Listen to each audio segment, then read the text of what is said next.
and the message he gave was that you should never give up, you know. So and that's the message I would like to give to everybody today as well. You know, if you look at an ant, चींटी उसको कहते हैं, an ant, it's a how small of existence does an ant have, but you'll never see an ant stop, you know, no matter what. The ant keeps moving, and that is what we need to learn from ants. And the opportunities today, we are all talking to each other on Zoom. You know, there was a time when you couldn't see people, you could just hear them over the phone. And so this is how time has evolved. There are no boundaries are just in the head these days. And you can talk to people, you can discuss with people, you can develop, you know, a connection. You can sort of do research remotely. All my research, most of it at least, is on gender and racial disparities, and the data is publicly available. So there is no IRB, there is no institutional sort of boundaries, there is no sort of confidentiality of data. And so a statistician sitting anywhere can do the analysis, and students anywhere in the world can collect and compile the data. And so this is how the world has evolved. The only limitation in life is your own imagination. The more imaginative and more creative you are, the more world will need your product, your brain, your skill. Go ahead, Zishan. We can start with questions, answers, or if you want to go on any special theme, I can, you know, talk about research. I can talk about, Sure. you know, publicly available data as well. Yeah, Faisal bhai, I think it will be really good if you can just share your own life journey a little bit. How did you, got passionate about research?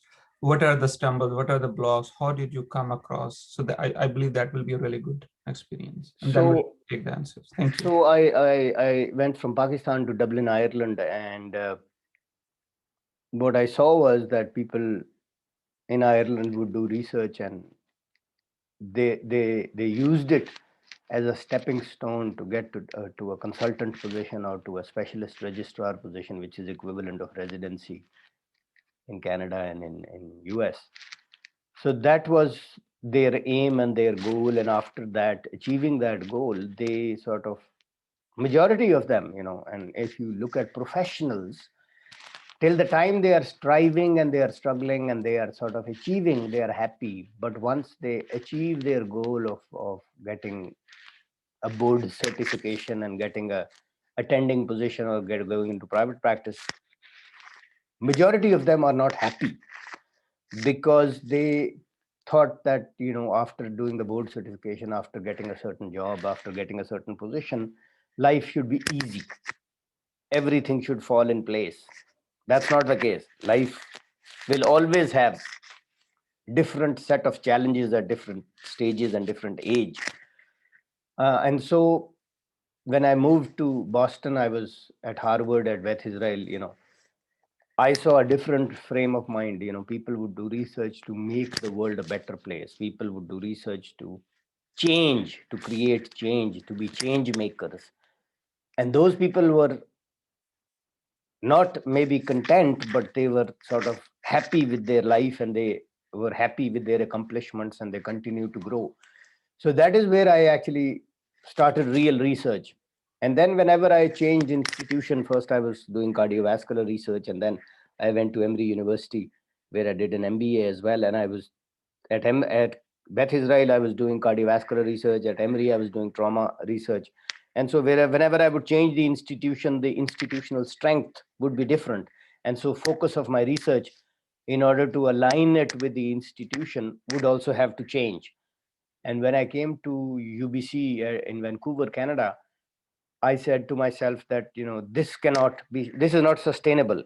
If I keep changing directions, and if I, you know, from 90 to 180-degree change of direction, then I'll sort of not be moving anywhere. Essentially, I'll make progress and then come back, make progress, come back, and start from scratch. So that is when I started gender and racial disparity research. And so we are all sort of minorities. If there is a female, you are a minority. If you are a person of color, you are a minority. So this is the research which sort of matches all of your profile, my profile, Zishan's profile. That was number one. And number two, I could do gender and racial disparity in every discipline which I have. So I have done gender and racial disparity in neurosurgery, in dermatology, in anesthesia, in radiology, in gynecology. You name a discipline, and I've done it. And so the potential was limitless and endless.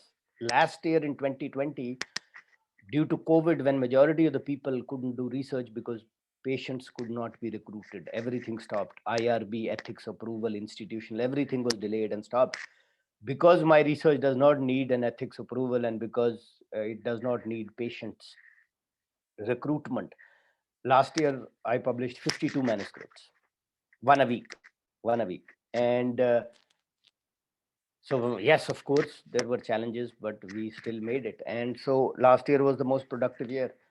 And not only that, but if you look at all the awards that I got, the American College of Radiology Global Humanitarian Award, the Association of Physicians of Pakistani Descent Humanitarian Award, and the Association of Faculties of Medicine May Cohen Equity, Diversity and Gender Award, all of these awards are related to my research, the gender and racial disparity research. So, and I'm able to help all the minorities, all the IMGs, international medical graduates, because they can be in Nepal, they can be in Dhaka, they can be in Delhi, they can be in Islamabad, Lahore, or Karachi, and they can collect data. If they and this is what I tell people, you know, if you leave no stone unturned, my promise is I will reciprocate. I will also leave no stone unturned when it comes to writing a letter of reference for you, when it is time for me calling program directors for you, getting you interviews.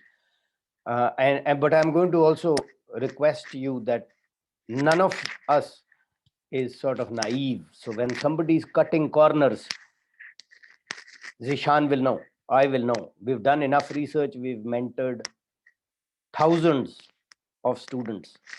So your excuses only affect you. Your half-hearted effort only affects what we will reciprocate when calling the program director or when writing letters.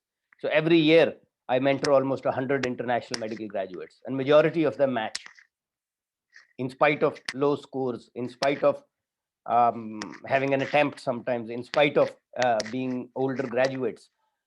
So it is your commitment that comes through when you do a project with me. And if your commitment is not 100%, then there'll be a problem. Number one. Number two, I'll also tell you, do not approach somebody to do research near the match. People make all sorts of promises. Now I don't even respond, because majority of the people who contact me before the residency match, they'll make tall promises. Oh, we'll do the research, we'll complete the project XYZ. The moment they match, they don't respond to their email. They don't even say we are not even going to perform anymore. So the entire team is then held hostage by one individual. So you know that gimmickry does not work anymore. So, you know, making promises XYZ, people, I don't respond. People don't respond when you call. Also, people will take a research project and they will disappear. These are the common themes I'm telling of why people fail. I'm not saying you are going to do that, but why people fail. You know, people will take a research project after, you know, post match, for example, in April or in May, and then they'll reappear in January.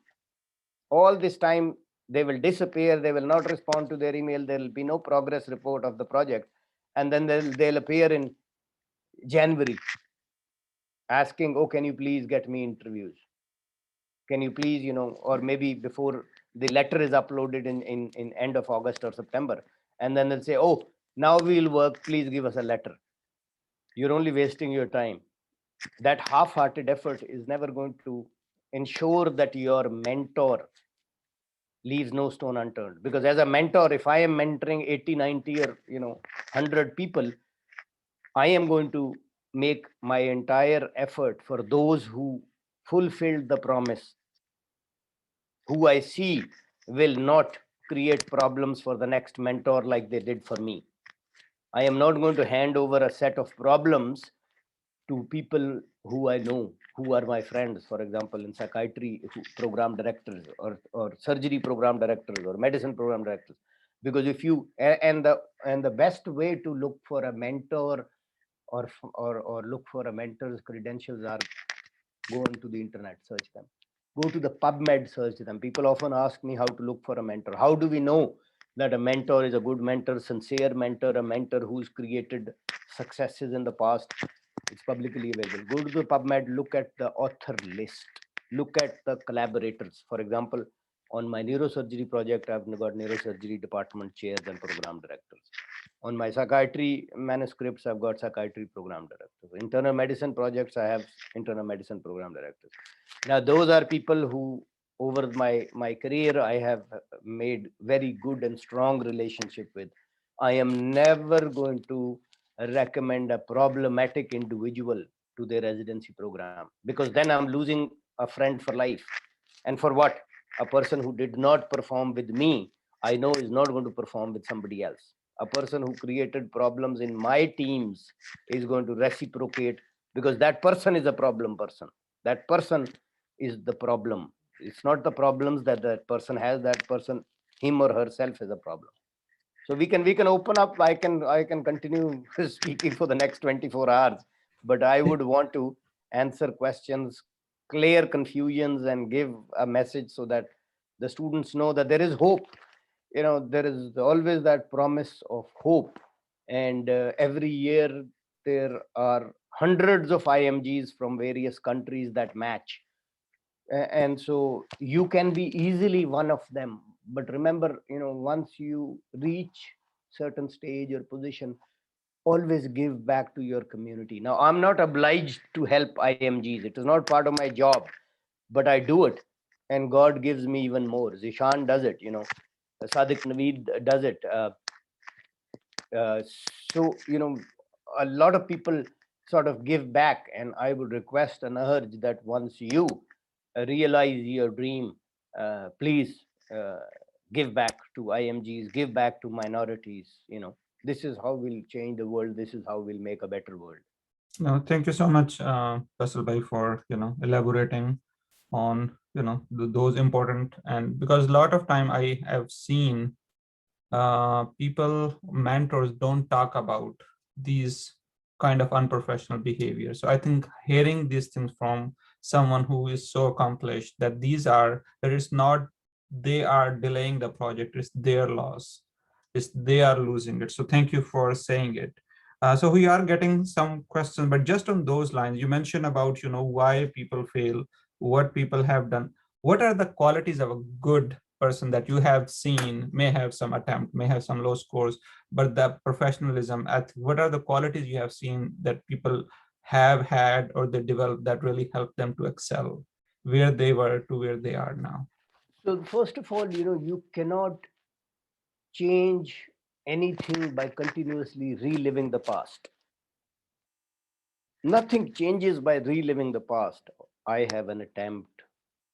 I was an orphan. I did not have a good start in life. I am divorced. I have a child. I have old parents.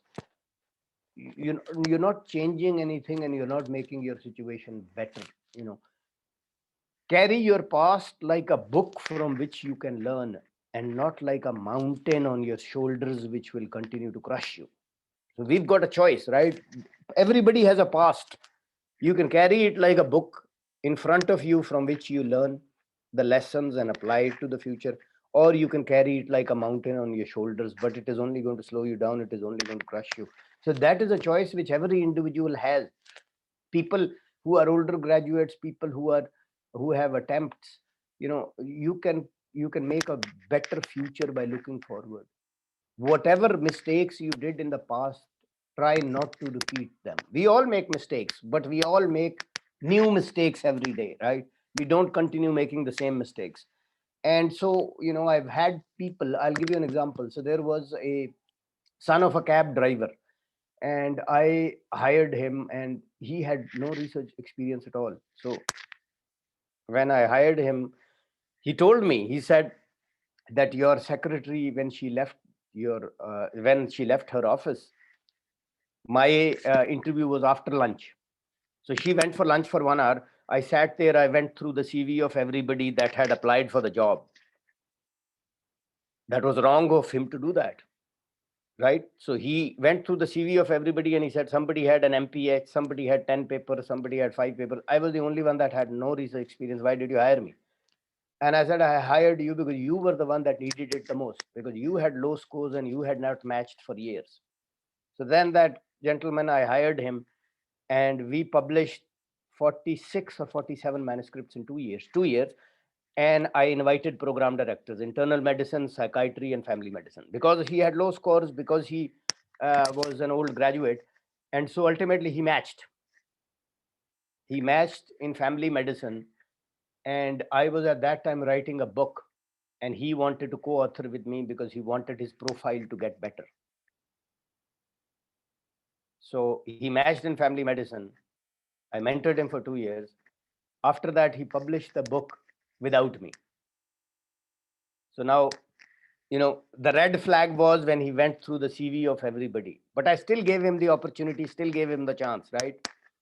And I know that if he gets into trouble, he will get into trouble. I have no doubt, because he used to, he had issues. He would cut corners. He would sort of get aggressive with people. He would, do things which were not. And I always protected him. I always protected him because he was an IMG, because he was a minority. But I know that he will get into trouble again. We recently had a female, and the entire team was not happy with her. The entire team, nobody wanted to work with her. And politely I said that this is not working. I have no problems with you, but the entire team, nobody wants to work with you. You cannot say that, 5 other people, all of them are wrong, when they can work with each other. And there were 2 females in the group as well. And I said, those females also don't want to work with you. So I'm sorry, either you change. Blaming everybody and complaining about everybody is not going to work. So ultimately, she deleted the entire Excel file on Google Doc, in which everybody had compiled data for like 8 or 9 months.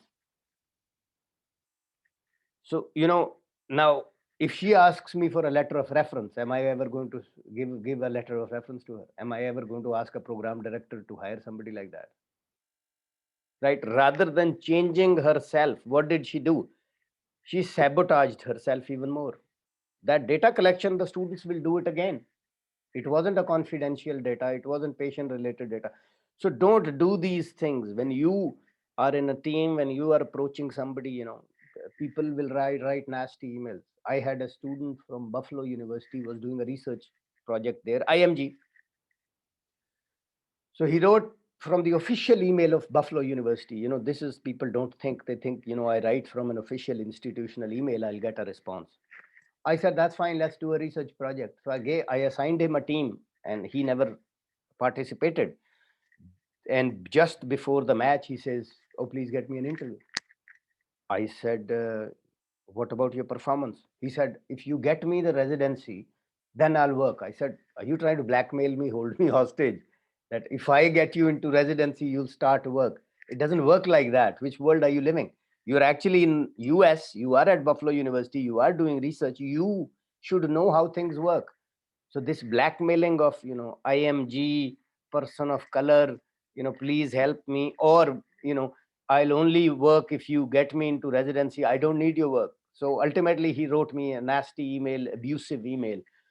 Now, he didn't realize that there are filters. Information technology department is there for a reason. So they picked up his email and sent it to his department chair and said, this gentleman has used abusive email from the official email, sent it to another person, or university or whatever.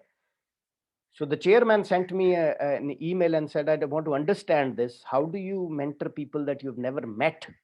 Because in the email, the previous emails were also there. And so, I would respond to the same email, and he would sort of respond to the same email. So I explained to him, and he said, why would you do such a stupid thing? Why would you do such a silly thing? That you are mentoring people you don't even know, and then they write abusive email XYZ, and it's not going to help your career. you are building people's career, but how does it help you? And I said, it doesn't help me, but it gives me immense satisfaction. So I said, that's priceless. You cannot put a price, you can buy a house and you can buy an expensive car, or you can buy a yacht or whatever, but this is something that is priceless. So anyway, so that student, ultimately he got fired from the university for his own doing. I didn't play any part in it. And then he writes to me from his personal email, Gmail. He writes to me from his personal email and he says, if you talk to my department chair, my department, after talking to you, speaks very highly of you, is very impressed with your work. So if you mediate and negotiate, my department chair will forgive me. I said, why would I do that? For somebody who's as irrational as you are, you expect me to give a guarantee to your department chair for you after, so look at the frame of mind. If you look at the entire picture stinks. Whereas when he was writing me a nasty email, or when that girl was deleting that Google Doc Excel file, or when that gentleman was stealing my book, maybe in that moment they said, we got him, right? We sort of destroyed him, we ruined his project, we stole his book, right? But in the long run, who did it destroy? Who did it affect adversely? If I am your mentor and I have published 49 manuscripts with you, and if you get into trouble, who do you think can bail you out? Who do you think can say for you that I am giving a guarantee because I have published 40 plus manuscripts with this person? Yes, this person, did this negligence or did this negligence, but I can give a guarantee for the next job. But people don't think like that. People, people live for instant gratification.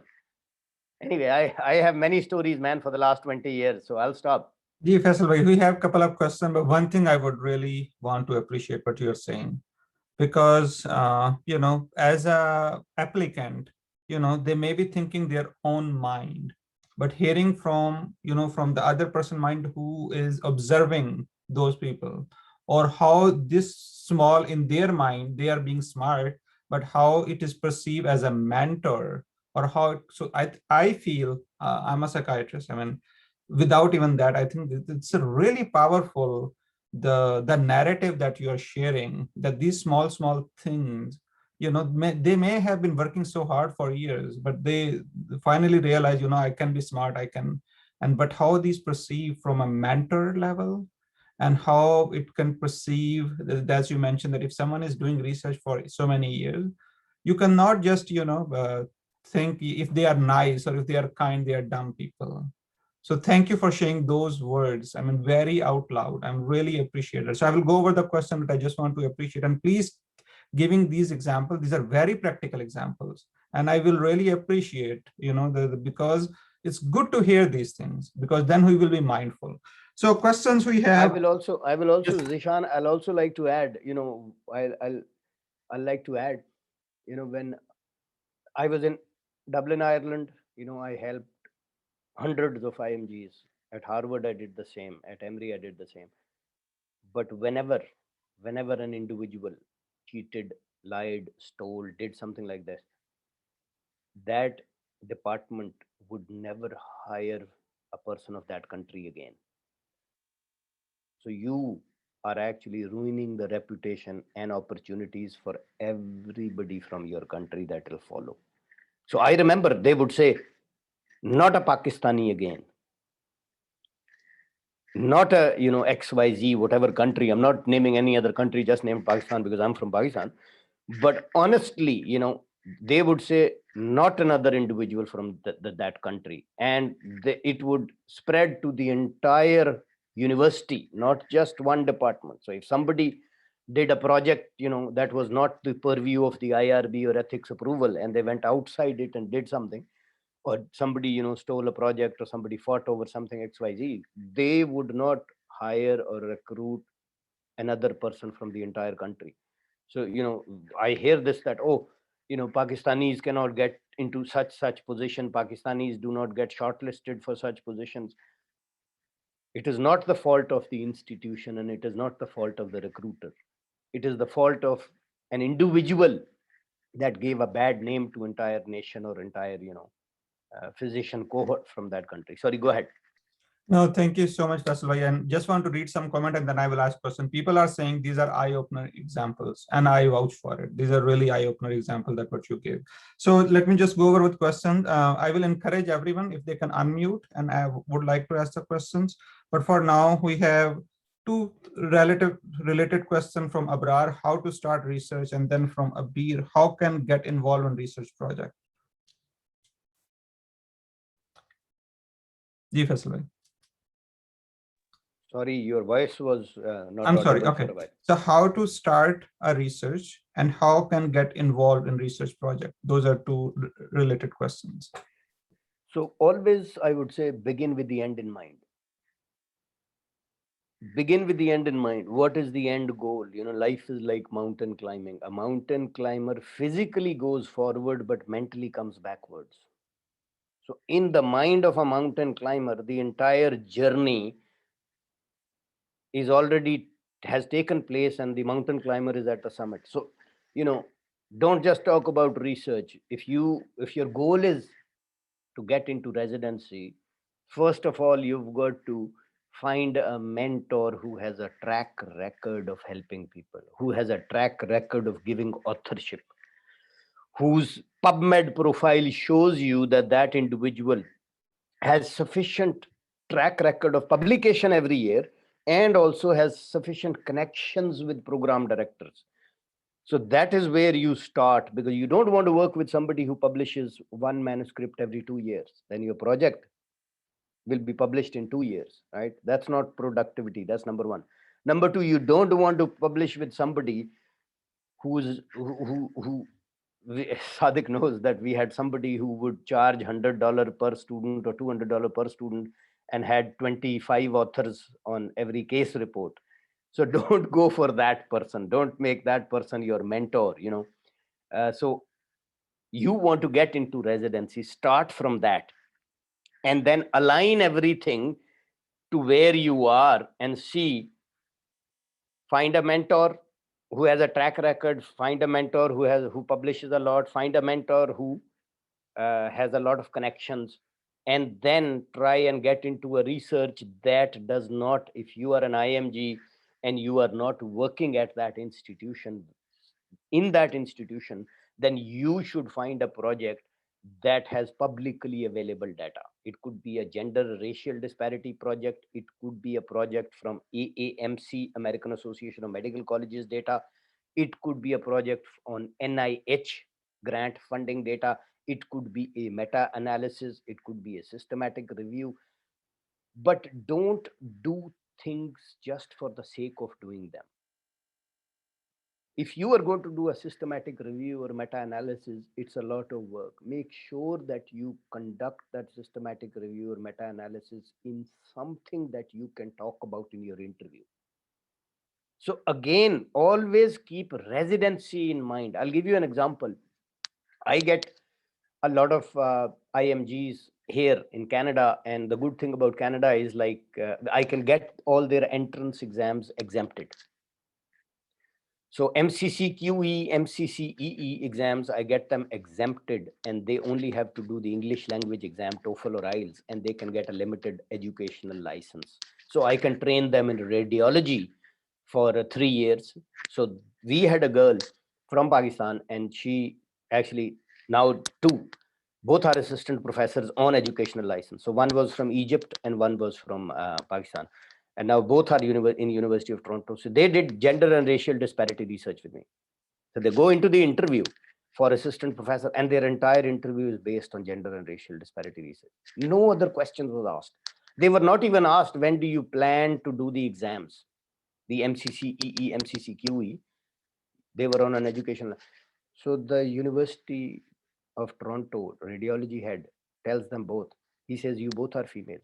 If you just continue with this research, you'll never have to do the entrance exams. You'll automatically get promoted, and it matches your profile. You are both females, you are both of color, and you both are Muslims. So you have 3 minority statuses. And this research blends with your profile. If you just continue with gender disparity research, you will become full professor, only a matter of time, and you will replace me, he even said. You know what I mean? So if you are going to do research, make sure that you can talk about that in your interview. Getting a research project, doing a research, completing a research project to get an interview, fine. There's nothing wrong with that. But why not do a project which you can discuss that in your interview? Then you are leading the interview because it is a strength you have. So think creatively. Always begin with the end in mind. I hope I've answered the question. Yes, thank you, Faisal bhai. So next question we have from Sundas, and then followed by Sana. So Sundas, will you like to unmute and ask the question about the hot topics?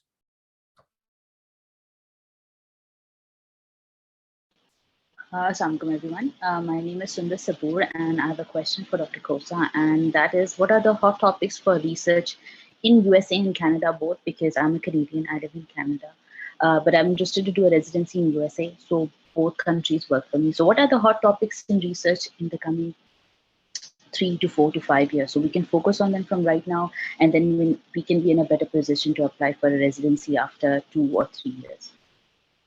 Thank you. Thank you so much. So, you know, I am a radiologist, so every few years there are new scanners. So research of the previous scanners, nobody even touches, discusses, right? So we used to have a lot of research. There was a time on polio, and then polio got eradicated. Nobody talks about it. There was SARS before COVID, right? And nobody even talks about SARS. So when COVID is history, nobody will talk about that. So you've got to find a topic that is evergreen, like gender and racial disparity. There always has been, and there always will be. You know, people tell me these things take time, and I ask them, I said, recorded history of the world is 6,000 years. How long should we wait? How long are we going to wait, right? So if you want a topic that will be evergreen, then gender and racial disparity will, there never will be parity. That's number one, unfortunately. Number two, being a person of color, being a female, this absolutely matches your profile.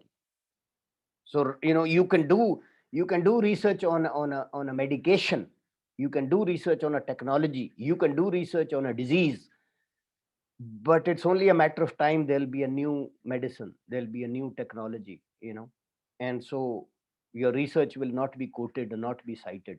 But if you do research on a project which is evergreen, your work will always be pivotal, always be important, always be cited, always be quoted, and always be discussed about. Thank you, Faisal. Sana? Thank you. Thank you, Dr. Zishan. Thank you, Dr. Khosa. So my question is, when you apply for residency, does it matter that a person, someone who has all meta-analysis, systematic reviews versus someone who has most of his or her publications that are just reviews or letters or case reports? How much does it matter for the program? So Sana, if you were the program director and you had somebody, you had 3 candidates. One had just meta-analysis. One had patient research in that discipline, for example, psychiatry, right?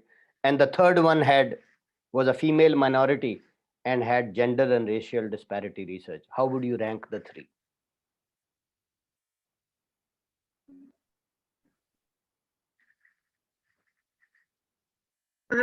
I think I would like to see who knows more about what they did.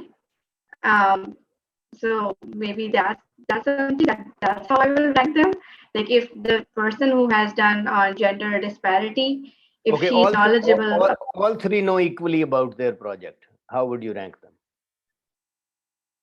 them? That's something that I don't know, because like I also had this you question. know it.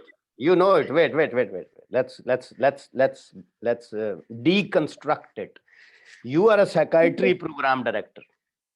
You have 3 candidates. All 3 know equally well about their project.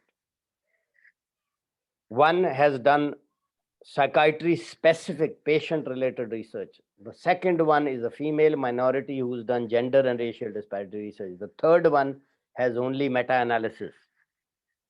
How would you rank that? I think the one who has like actually specific research, maybe that person. Who will be the second one? Second one would be, I think, someone who has the gender disparity. Third would be meta-analysis. So then you've answered your question. Okay. So I'll tell you. One of the most difficult things, we can be truthful. I can be truthful to all of you. That's very easy. One of the most difficult things is to be truthful to yourself.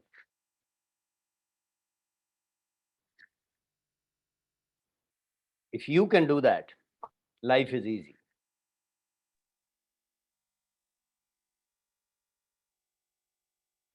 You all have enough knowledge, enough background, enough brain power, enough experiences, enough expertise to figure out what is right, what is wrong. The problem these days is with Facebook, with social media, you will see people post questions of what should I do? And majority of the people who are giving answers or giving advice or responding to that are people who are inexperienced. So by posting that question, you have not reduced your confusion. You have compounded or multiplied your confusion. So when you seek advice, make sure you know the person you are getting advice from. I personally know a person who did USMLE, who did MCCEE, MCCQE, who also did PLAP. So he did the entrance exams of UK, US, Canada, never matched into residency.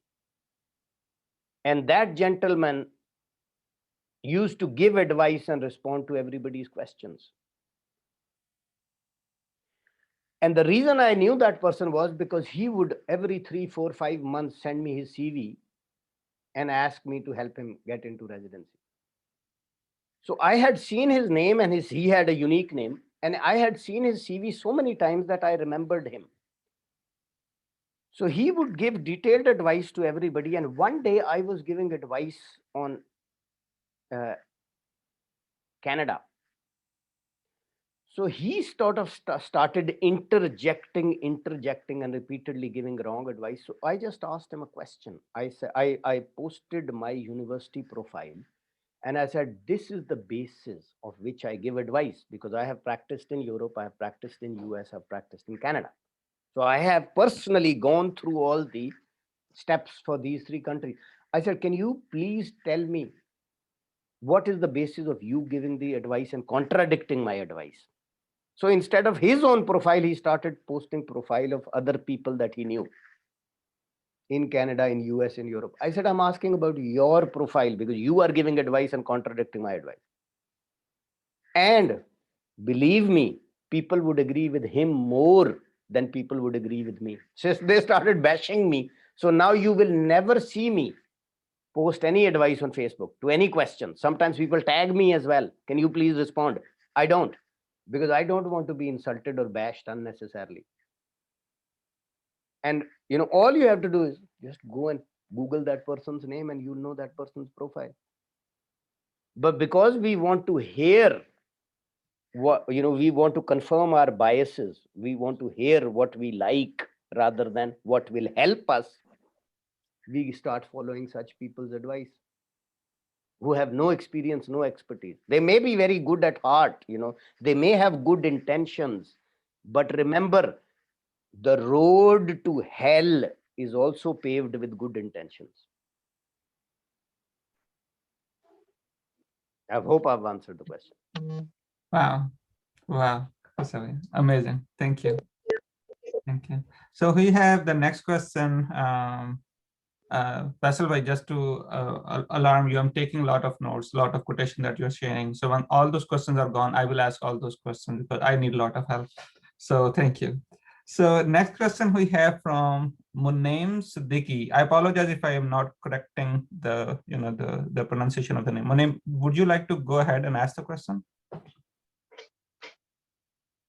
Hi, sir. I'm basically a novice in research. As you know, there are not a lot of teaching facilities there about research in particular. So I was really interested about the idea of meta-analysis and systematic reviews in general, and uh, like I've learned it sort of the basics, the overview of how to conduct a meta-analysis or systematic review from YouTube tutorials and stuff.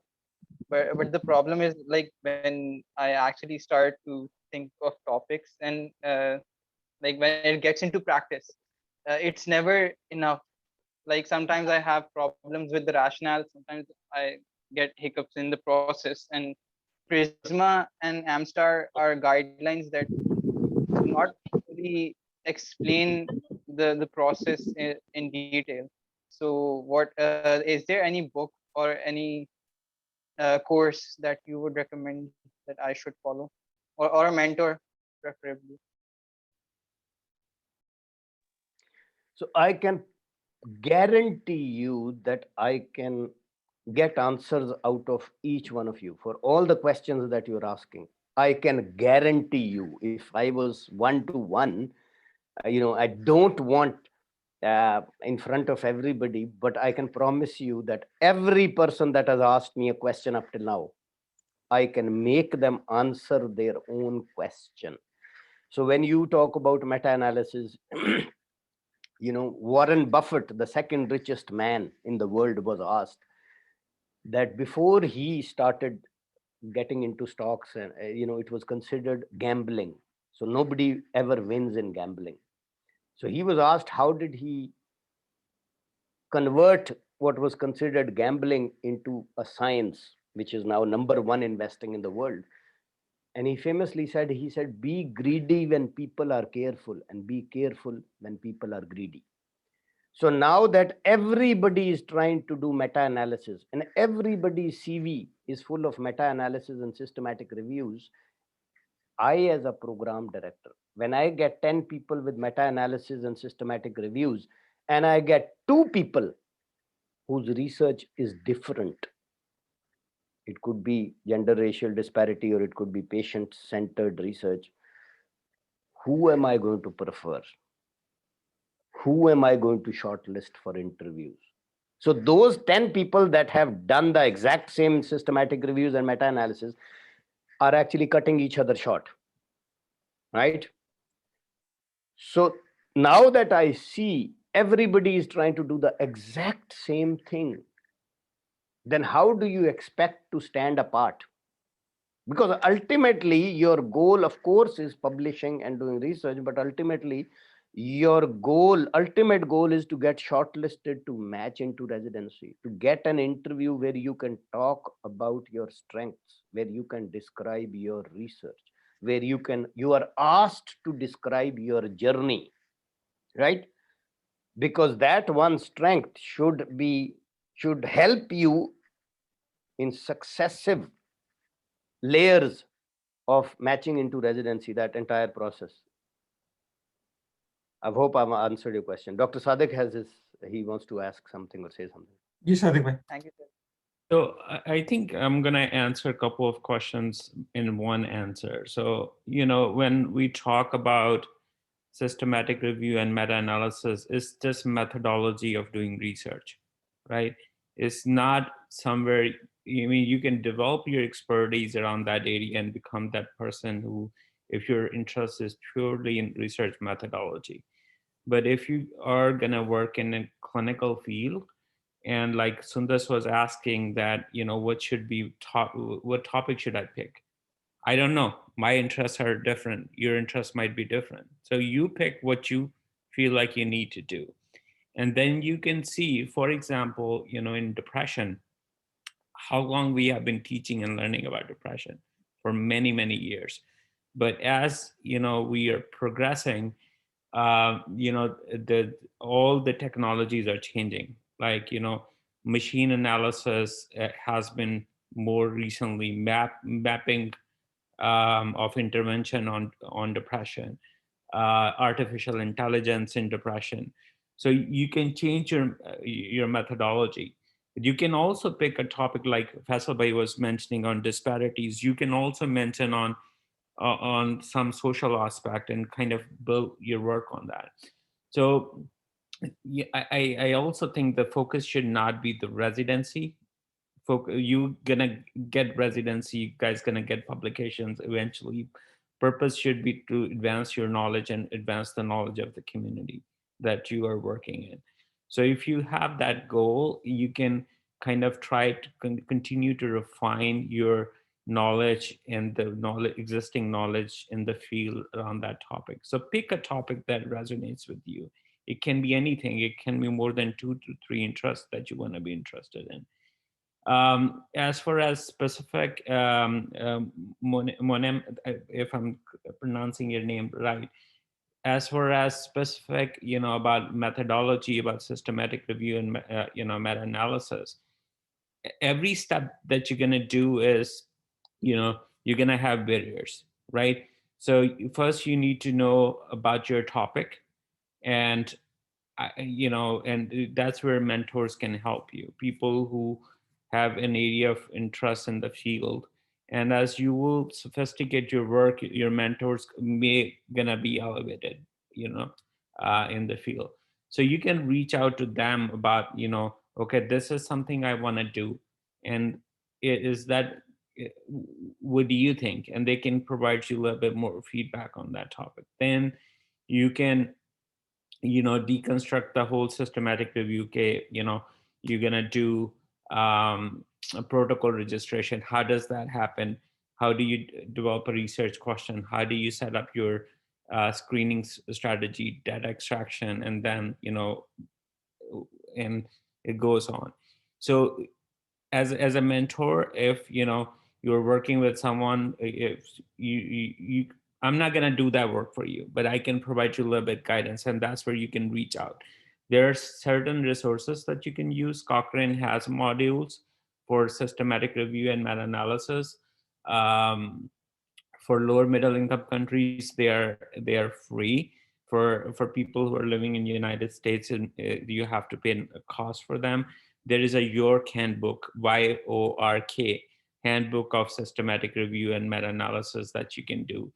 But there are a lot of YouTube videos that you can watch. Is people want cooked up food, and like Faisal Bhai was mentioning, that you are the answer for your question. So it's all about exploring a little bit more. Okay, what I'm doing is, how can I learn a little bit more about the topic? So purpose should not be only to get that task done. Purpose should be, okay, how can I master my knowledge around that topic? So I don't know if it answered your question, but there are a lot of resources for systematic review and meta-analysis. But if people want to take course first and then they want to do it, so that brings in a lot of fatigue, because by the time you're done with the course, you're already given up your own energy. So try to start with the topic, involve mentorship and the mentors in the process, and they can guide you. And like Faisal Bhai mentioned, you want to reach out to someone who has done this frequently, who knows A to Z, who knows that what stumbles or roadblocks you're going to have, how to get over them. And you don't want to reach out to people, who, how should I say, people who don't have the enough knowledge, and they are just on outside of the boundaries, and they don't have much knowledge. I will answer some of the resources in the chat too. Thank you so much, Sadiq bhai. So let me see.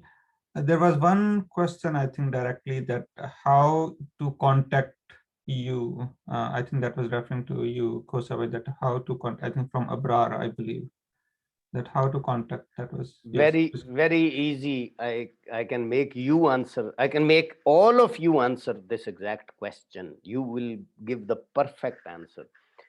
I get almost 100 emails a day. So all of them are asking me to become their mentor, right? Now, when I get the exact same email, what am I going to do? The email has to be different. The communication has to be different, right? You have to bring something to the table. If everybody is just asking, I also have a limited amount to give, right? Limited amount of time, limited amount of resources, limited, effort, limited energy, correct? So if somebody brings something to the table, then I'll say, okay, this person is not just taker, this person is bringing something as well, right?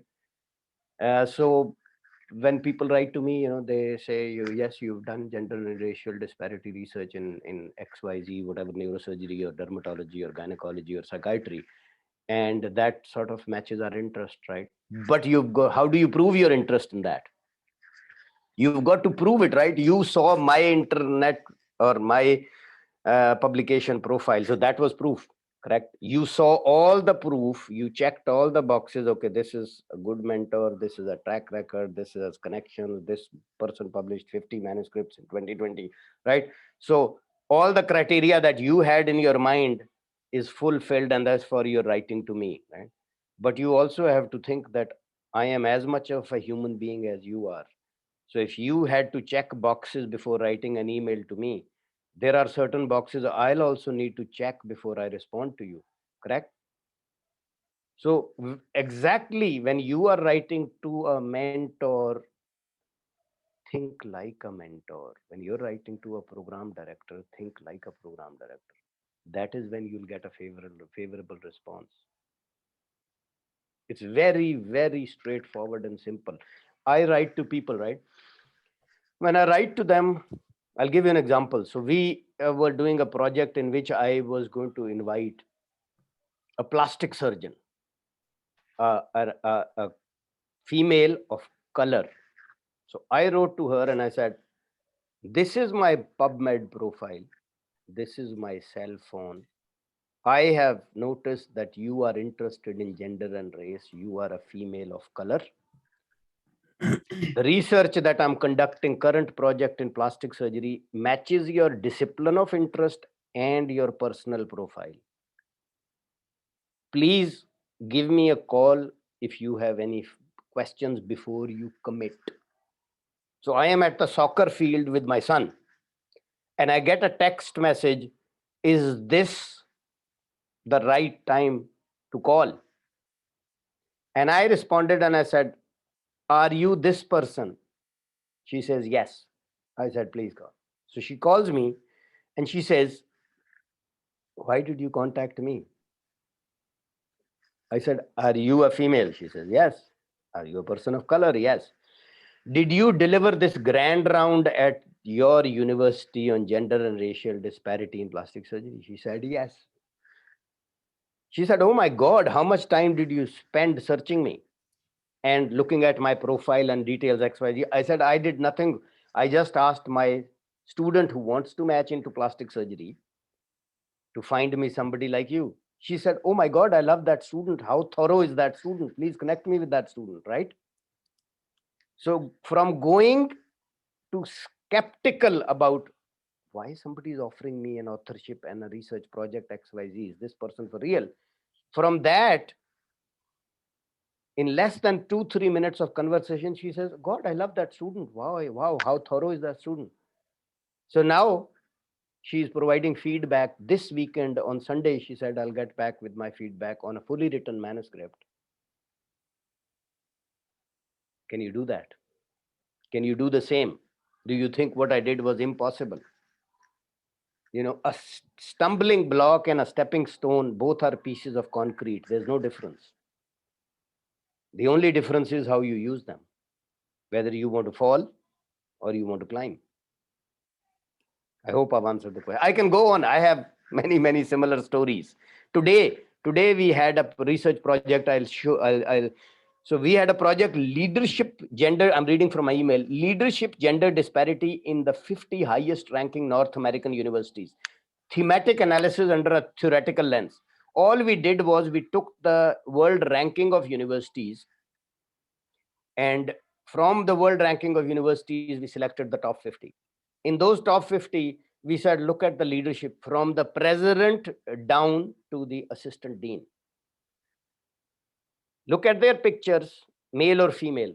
Create an Excel file, leadership position, gender, go to PubMed, number of publications, go to Scopus, number of citations. That was all we did. So first set of students matched, they left the project. Second set of students matched, they left the project. The project has been ongoing for 6 years. Every year students match, they disappear, they leave the project, they get the letter of reference, they get the interviews through my connections. Because it is leadership disparity in top 50 universities, it's not just psychiatry, it's not plastic surgery, it's not neurosurgery. So any student could get into the project. After 6 years, my commitment was it's gotten accepted today. Every year students would come and go. So you need to show commitment, you need to show interest. Why would somebody respond to you if that person gets 100 emails, exactly the similar emails, I am in need, I am depressed, I am old graduate, I have no research experience, all you are doing is sharing bad news. There's enough of bad news around already. So when you're contacting somebody, you need to give them some good news. Why somebody should help you. You have to create that anchor. You have to develop that. So that person reads the email and says, this person is going to be successful. This person is not going to be a headache. This person is not going to cut corners. So when you write an email, read that email from the point of view of a mentor. Will that person respond or delete? Will that person respond favorably? Why should that person, if I get so many emails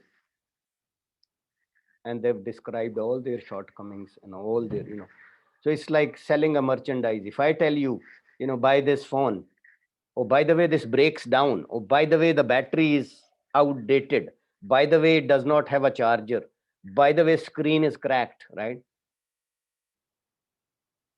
What will you say? You'll say, keep this phone to yourself. Why are you giving me a set of problems, right? So a human being is no different. If you're going to list all your shortcuts, I'll give you an example. I advertised a job. It was a paid job, actually. Many people applied. A female applied, and she fully qualified. She qualified on every aspect. She had done research. She had done research courses. She, everything, all the boxes were checked. There was one statement in her email which said, oh, by the way, I'm a single mother. So now the first thing that comes to my mind is that a positive or is that a negative? How should I take it? Why would you mention you're a single mother? That was nowhere in the job description that you describe your personal life circumstance or situation or status. So then it was like, if this person in the job application is asking for sympathy and telling me the screen is cracked, what is this person going to do if I hire them? So that person was not hired.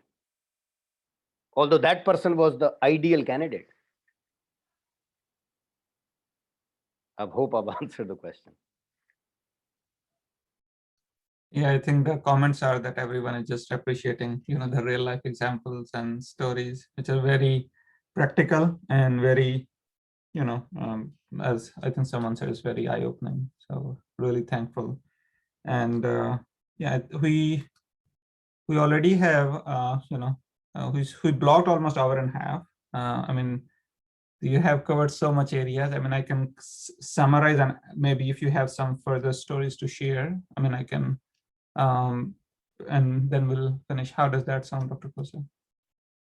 Okay. I'm at your command. I'm at your disposal. Maybe One Dr. thing, Sadiq might want to say something, Yeah. So one thing that is Sadiq, sorry. No, I just wanted to say I'm here to listen and learn.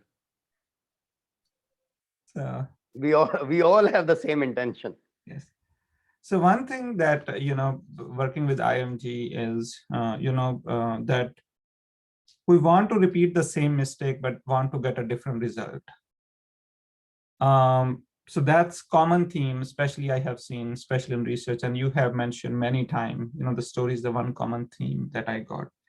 Any further suggestions, thoughts, stories that you would like to share? Thank you. So there is limitless potential. The only limitation in your life, my life, is our own imagination. I never in my wildest dreams thought I could publish 52 manuscripts in a year. I never in my wildest dreams thought that I could publish a book on politics, which will be endorsed by 18 best-selling historians and political scientists of the world. But at the same time, I never thought in my wildest dreams that I couldn't do it. Right? So when I started on the book on politics, everybody said, don't waste your time. Are you insane? And I just, maybe it was stubbornness, maybe it was persistence. But every time I fell down, every time I had a difficulty, I tried to do things differently. People are fixated in their goal, which is fine, very good. But people are fixated in their approach as well. You have to be fixated in your goal, but flexible in your approach. And the reason I'm talking not about medicine is because I'm talking about other things as well, from Warren Buffett to everybody else, to ant analogies, because everybody tries to master a discipline. For example, radiology for me, psychiatry for you. But success is also a discipline. If you master the discipline of success, you can apply it to everything in your life. Then you can write a best-selling book on politics and publish 52 manuscripts at the same time. Then you can get awards on humanitarian and philanthropic endeavors and awards on gender and racial disparity as well at the same time. So try and master success instead of mastering a discipline, because success is as much as a discipline. I wrote to Palgrave Macmillan and I said, this is my book. The editor writes back to me and says, the material is decent, but it will not sell. I was like, if the material is decent, why won't it sell? He says, because you are not a politician. You are a radiologist. Most historians don't even know what a radiologist is. So why would somebody endorse your book and why would somebody read your book? You're not a politician. You've never been a prime minister. You've never held a political position. And you're writing a political biography about 3 people. And I said, oh, yes, that makes sense. So then what did I do? Rather than writing to Bloomsbury first, I wrote to all the best-selling authors. And I said, this is my material. This is the response from Palgrave Macmillan. They said the material is decent. I didn't say, they told me, you are not a politician, you are not a leader, you are not this, you are not that. I said, they wrote the material is decent. Would you be able to read it? And if you like it, give me an endorsement. So it started with the first person, Brooke Allen, who had written Favored Daughter of Benazir, best-selling book. She said, material is more than decent. This is high drama. I will endorse it. So she endorses it. I take her endorsement and I send it to the next person and the next person and the next person. And so ultimately I had 18 endorsements and I wrote to Bloomsbury. I said, this is the book. These are the endorsement. Will you consider it? They said, we love it. We'll publish it. I said, should I get more endorsements? They said, no, 18 is enough. You have too many. Right? I went from material is decent, nobody will read it, nobody will buy it, nobody will endorse it, to we love it and it got published last week. So can you do that when you write to a mentor? Can you do that for your residency? Can you apply those principles? Success, like failures, leaves clues. All you have to do is follow it. Sometimes spend a little bit time with somebody who's miserably failed. You know why? Because you need to know what not to do in life. Seek success of your friends instead of seeking friendship with the successful.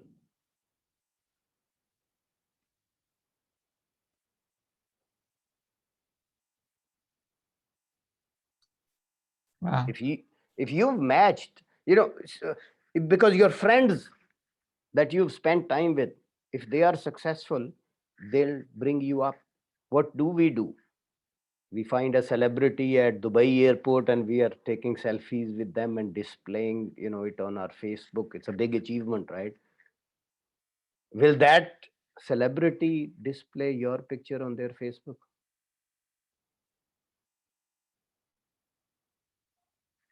You've got to change that mindset, right? Taking a picture with a celebrity and displaying it on your Facebook doesn't make you important. It makes that person even more important, not you. So it's very simple. To me, it is very simple and straightforward. What are your priorities? What are your goals? What is your ambition? Abdul Kalam, the president of India, famously said, he said, dreams are not what you see during sleep. They are the things that do not let you go to sleep. Ask anybody, you mention the word dream, the first thing they'll think is sleep.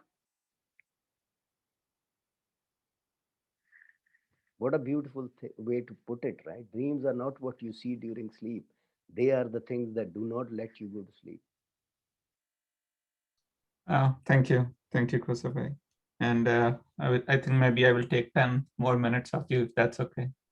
Oh, I'm here, man. I'm here. Okay, thank you. The other thing you mentioned about begin with the end in mind. So that's another, I think a lot of, especially IMGs, because, it's hard for them to see the end when they are in a new culture, when this is something they have never heard in their medical school, but don't know there. So how would you say, any example, how they can see that end? So, when I was in Boston, everybody would talk about, sports. I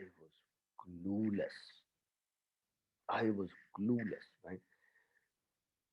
So, if I was stuck in a place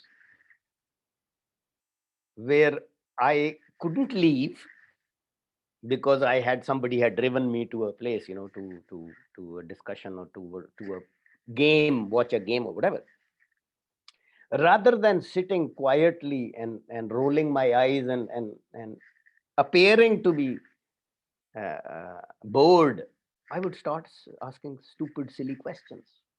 The most silliest, I would say, how do you play baseball when it rains? And they would be like, they still play. They get wet, but they still play, right? So what happened? I would. What does first base mean? What does second base mean? I would just hear the words from their mouth. Somebody's talking about something, and I would start asking questions. And ultimately, I realized they would pay more attention to me. Why? Because I was making them an expert by asking those stupid questions. Right? They would not think I am stupid. They would think, wow, how much do we know? Right? Because if you want somebody to talk endlessly forever, what do you think they can talk about? Endlessly forever, not for 1 hour, not for 2 hours, not for 3 hours, endlessly forever. You make them talk about themselves. You make them talk about their interests. You make them talk about their expertise.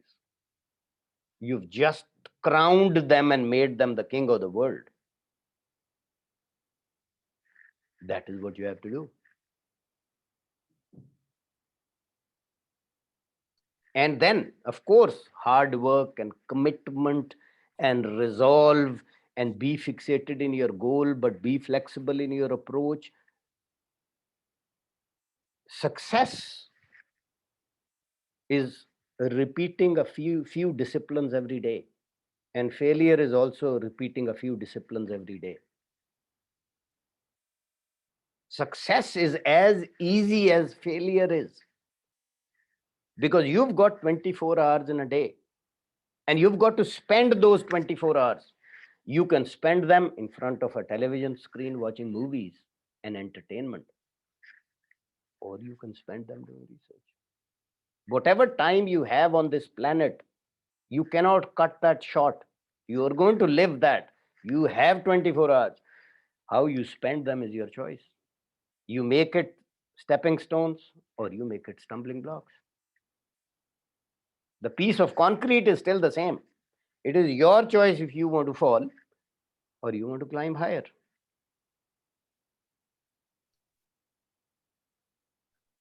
You know, Lao Tzu from China, famous philosopher, said, when the student is ready, the teacher will appear. So people often ask me, how do we find a mentor? How do we get a mentor? How do we get you to mentor us? When the student is ready, the teacher will appear. If I mentor 100 students every year, what is different between those 100 and you? That is something for you to find out. Shashi Singh has his hands up. Thank you, sir. First of all, I would like to thank Dr. Jisan for conducting all these webinars. I'm an international medical graduate from Nepal, and I've been closely following these webinars since the first webinar, and it is very useful. I think it is one of the different I found anything anywhere. So thanks for all this. And Dr. Faisal Khosa, sir, I have two questions with you actually. So the first one is, the research you are doing about the disparity related to the gender and race. So basically, presently we are in Nepal. So basically, we are very few members who are in the this Zoom session. So basically, we are planning, can we do similar research from here in Nepal? So this is the first question. And if we can collaborate in some way, and if you can proceed like that.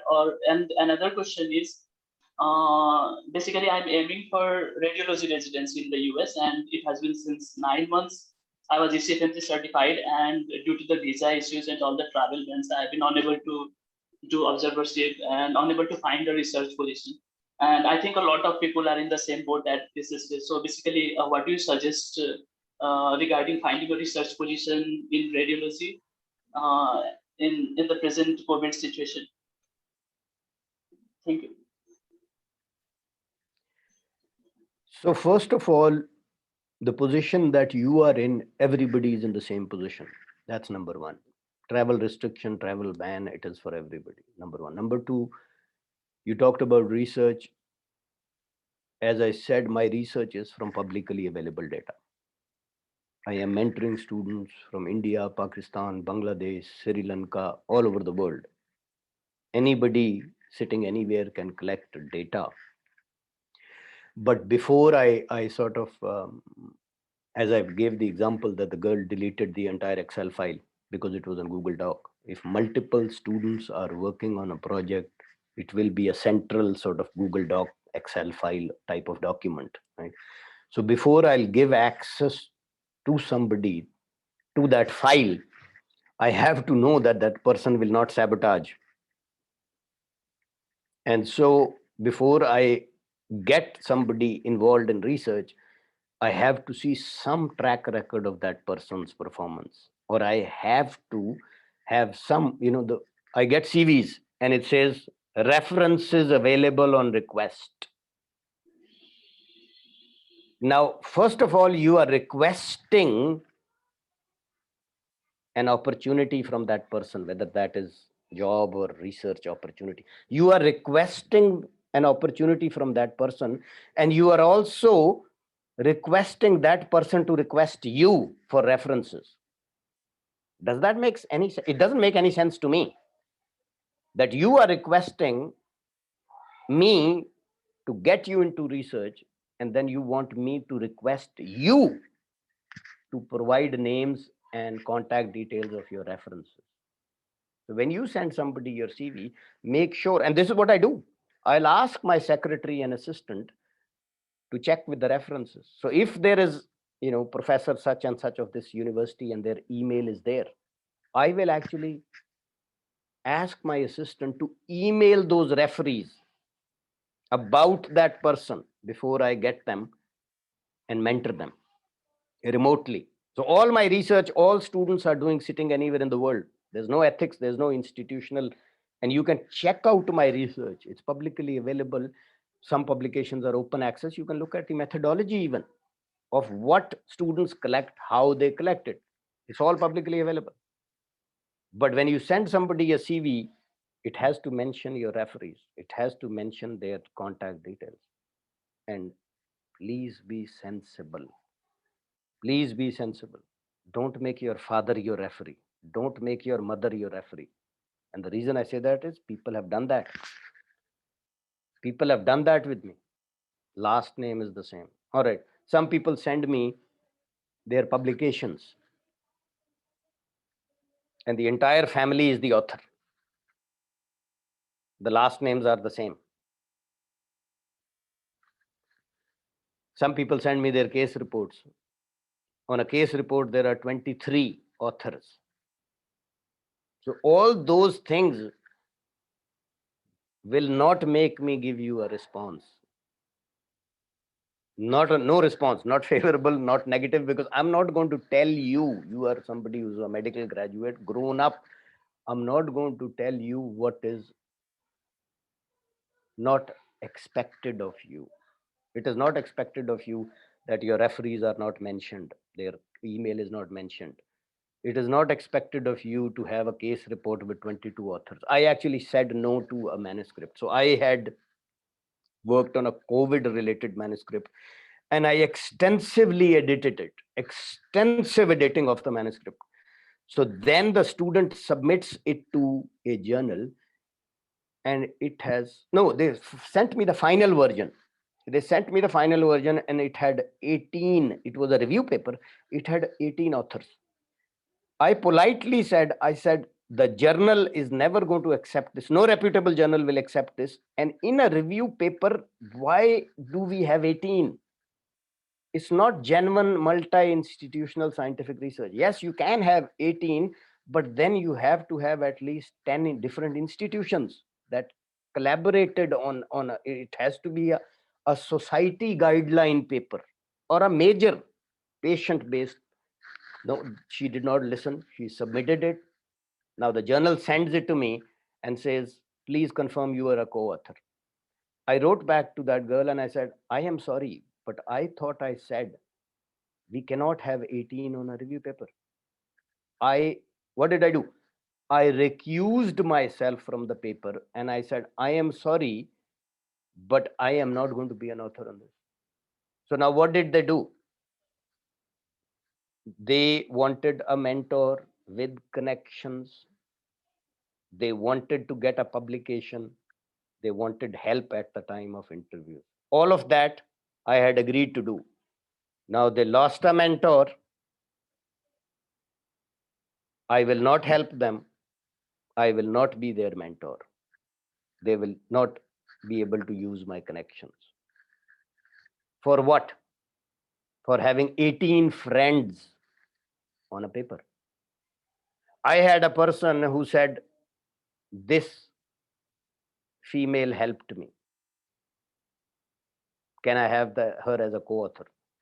Very nicely written manuscript. I said, sure, that's fine. Now, we submitted the manuscript, it got rejected. Before we submitted to the next journal, the female's name is removed. I'm like, what are you trying to do? He says, she was engaged to me, she broke the engagement. Besides, she didn't do any work on this. I said, thank you so much for the information. Please remove my name before you submit it somewhere else. And after that, that guy wrote me like 6, 7, 8 emails apologizing. I didn't respond. And then ultimately he wrote me an abusive email and I still did not respond. So, it's very simple. Don't do those things. But I see that every day. I see that every day. All my lectures are on YouTube, recorded lectures are on YouTube, which give exact same advice. If you look at my website, it has a list of testimonials, and if you click on the names of the people who have given the testimonial, the publication, actually their publication opens up, and it has all the journal name, the publication, and their collaboration. And if you Google that person, you can see where they are doing residency now. This is all publicly available on the internet. So rather than logging 50 to 100 times in your Facebook account to see how many people have liked your post or picture, spend the same time looking for a mentor. Oh, thank you so much, Faisal bhai. I really, really appreciate your time. We'll definitely learn a lot. The session is being recorded. I will share the, the recording, but very insightful, very helpful, honest, and a lot of practical tips. I've truly appreciated it. And you know, that's what I said, that we are honest with everybody else, but we are not honest with ourselves. Yeah, beautiful. But it has to start from ourselves. Yeah. because all this doesn't matter. If this is irrelevant, Mhm. then all the environment, it doesn't matter. It could be heaven. But if I am carrying hell on the inside, existing in the heaven is immaterial, irrelevant, right? So try and inculcate, try and begin with yourself, and always begin with the end in mind. I can talk, we can do more sessions, I can talk about Definitely. different things. We'll love to have, and for now, I just pray, for you, your family, for a lot of success, a lot of happiness, and, a lot of blessings. I mean, you have been helping so many people, and today is definitely a really amazing session. So thank you. And I would request and urge everybody, stay positive, stay positive. Don't flaunt your negatives. Don't flaunt your negatives, You cannot sell anything if you list a long list of faults.